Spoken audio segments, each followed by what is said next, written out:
Now, we just had a briefing from the DGP of Jammu and Kashmir, and he specified that the explosion that took place at the Naugaon police station was accidental and there is no other angle to it. So, from your perspective, help us understand what could have taken place when the process of extracting samples was taking place. I can well tell you that, okay, it may be the version of anybody, but I don't agree with this.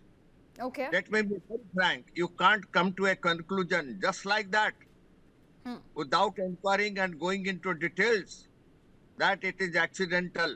It may be accidental. I don't mind, but you have to go through all the angles. All You right. see, this is the place where Maulavi Irfan was apprehended because of so many Jais Muhammad leaflets. Noga, and the moment, the move of police personnel and FSL team to Nogam police station was known earlier. And all these explosives were also available. There was a car which was there very close outside of the police station that got also blasted. Now, you do not know, after People's Anti-Fascist Front of, that is PAFF of Jais Muhammad group, they have taken the responsibility that they have done this. So I do not know that whether it is accidental or it was pre-planned, because Maulavi Irfan was apprehended because of this involvement with this Naugaon Masjid and Naugaon area. Everything is, in fact, it started, all this Faridabad movement and this so-called, doctor's module of jihadis, it all started from Naugaon only. We cannot take this blast so simple, because I have you see, a teller has come thrice into the police station. Anybody can bring a switch, anybody can bring one explosive or a detonator and could have ignited these explosives. When there were, you see, experts who were handling explosives, they were available there. How come this such a big blast can occur? We must go into details, and let's not come to a conclusion just now and give a statement that it is just accidental. Let us not forget it is Naugaon, it is Kupwara, it is Sopur, it is Anantnag, it is Srinagar, everywhere all this, and it is Pulwama, where sleeper cells of Jais Muhammad, that PAFF is connected to their handlers in Pakistan. And just see who all were killed. Just see how many were injured. It is much bigger a blast than what happened at Red Fort. So let us not take it lightly. Go into details. How come the blast has taken place? And in fact, the movement of police personnel and FSL team to Naugaon police station was definitely known there that they are coming, and this has happened. So we should have taken precautions. How come cars were there very close to the police station where our security team has gone? And the worst part of it, PAFF taking the responsibility. They have brought out very clearly that they have taken the responsibility and they have managed to do it. So let's hope that it's good that if it can be accidental, but I don't mind if it can be again inquired into details, because how the explosives came, how the teller was brought into the police station thrice, he came twice or thrice, and then how come some cars were there very close outside, even in the car, like that of Dr. Umar, the car might have been planted with explosives and could have been blasted also. The car got blasted.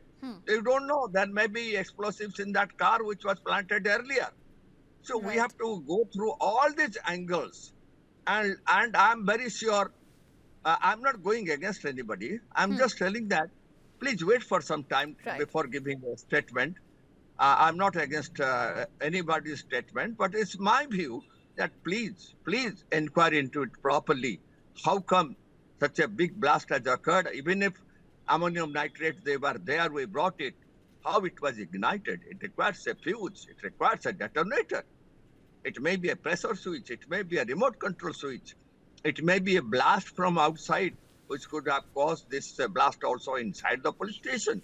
So let's hope for the best that it is accidental, so that the involvement of a militant PAFF is not there, but PAFF has agreed that they have done it. That's what I want to tell it. All right, Dr. Mishra, I think I agree with you on that front because as you mentioned that Nowgaon happens to be a crucial stop in this trail of terror that we're investigating.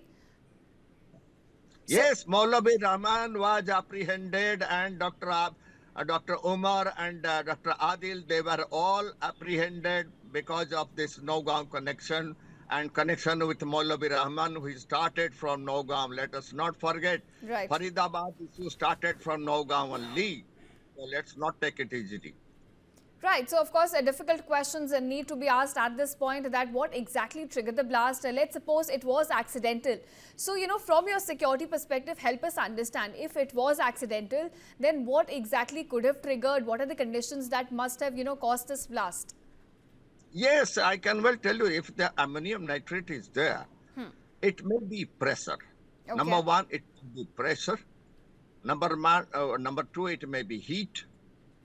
Number two, suppose if somebody falls over it and the pressure is put over it, suppose somebody slipped and he fell over this ammonium nitrate, this can also cause an accident. Number four is if the detonator is available and somebody has put the detonator in that.